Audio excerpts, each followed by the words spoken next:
கண்ணு கேட்பாரு துணி கையில் வச்சுது இந்த கோழிலாம் வச்சுது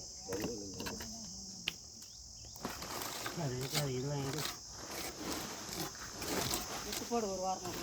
பக்கம் போடு போடு